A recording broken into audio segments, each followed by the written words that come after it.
ಇಂದಿನ ವಿಡಿಯೋ ಶಿವಸಹಸ್ರನಾಮದ 11ನೇ ಸ್ತೋತ್ರದ ಕುರಿತಾಗಿದೆ. ಶಿವಸಹಸ್ರನಾಮದ 11ನೇ ಸ್ತೋತ್ರವು ಹೀಗಿದೆ.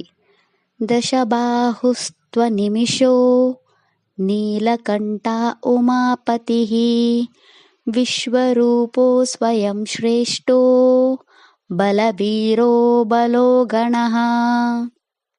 ಈ ಸ್ತೋತ್ರದಲ್ಲಿ ಶಿವನ 8 ನಾಮಗಳಿವೆ. ಈಗ ಈ 8 ನಾಮಗಳ ಅರ್ಥವನ್ನು ವಿವರವಾಗಿ ತಿಳಿದುಕೊಳ್ಳೋಣ. ಶಿವನ ಮೊದಲ ನಾಮ ಓಂ ದಶಬಾಹುವೇ ನಮಃ. ಈ ಶಿವನಾಮದ ಅರ್ಥ 10 ಕೈಗಳನ್ನು ಹೊಂದಿರುವ ಆ ಭಗವಂತನಿಗೆ ನಾನು ನಮಸ್ಕರಿಸುತ್ತೇನೆ.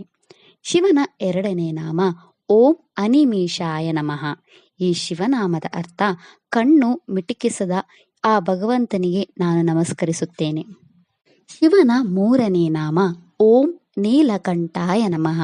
ಈ ಶಿವನಾಮದ ಅರ್ಥ ನೀಲಿ ಕಂಠವನ್ನು ಹೊಂದಿರುವ ಆ ಭಗವಂತನಿಗೆ ನಾನು ನಮಸ್ಕರಿಸುತ್ತೇನೆ. ಶಿವನ ನಾಲ್ಕನೇ ನಾಮ ಓಂ ಉಮಾಪತಯೇ ನಮಃ. ಈ ಶಿವನಾಮದ ಅರ್ಥ ಉಮಾದೇವಿಯ ಪತಿಯಾದ ಆ ಭಗವಂತನಿಗೆ ನಾನು ನಮಸ್ಕರಿಸುತ್ತೇನೆ. ಶಿವನ 5ನೇ ನಾಮ ಓಂ ವಿಶ್ವರೂಪಾಯ ನಮಃ.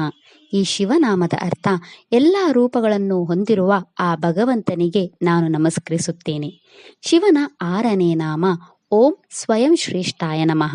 ಈ ಶಿವನಾಮದ ಅರ್ಥ ಸ್ವತಃ ಶ್ರೇಷ್ಠನಾದ ಆ ಭಗವಂತನಿಗೆ ನಾನು ನಮಸ್ಕರಿಸುತ್ತೇನೆ. ಶಿವನ 7ನೇ ನಾಮ ಓಂ ಬಲವೀರಾಯ ನಮಃ. ಈ ಶಿವನಾಮದ ಅರ್ಥ ತನ್ನ ಪರಾಕ್ರಮದಿಂದ ಶತ್ರುಗಳನ್ನು ನಾಶ ಮಾಡುವ ಆ ಭಗವಂತನಿಗೆ ನಾನು ನಮಸ್ಕರಿಸುತ್ತೇನೆ. ಶಿವನ 8ನೇ ನಾಮ ಓಂ ಬಲೋಗಣಾಯ ನಮಃ. ಈ ಶಿವನಾಮದ ಅರ್ಥ ಪಂಚಭೂತಗಳನ್ನು ಸಂಘಟಿಸುವ ಮತ್ತು ಸಕ್ರಿಯಗೊಳಿಸುವ ಆ ಭಗವಂತನಿಗೆ ನಾನು ನಮಸ್ಕರಿಸುತ್ತೇನೆ. ಇದಿಷ್ಟು ಶಿವನ 8 ನಾಮಗಳ ಬಗ್ಗೆ. ನಾಳೆಯ ವಿಡಿಯೋದಲ್ಲಿ ನಾವು ಶಿವಸಹಸ್ರನಾಮದ 12ನೇ ಸ್ತೋತ್ರದ ಬಗ್ಗೆ ತಿಳಿಯೋಣ. ಓಂ ನಮಃ ಶಿವಾಯ. ಈ ವಿಡಿಯೋ ಇಷ್ಟ ಆದರೆ ಲೈಕ್ ಮಾಡಿ, ಶೇರ್ ಮಾಡಿ ಮತ್ತು ಚಾನೆಲ್ ಸಪೋರ್ಟ್ ಮಾಡೋಕೆ ಸಬ್ಸ್ಕ್ರೈಬ್ ಮಾಡಿ. ಧನ್ಯವಾದಗಳು.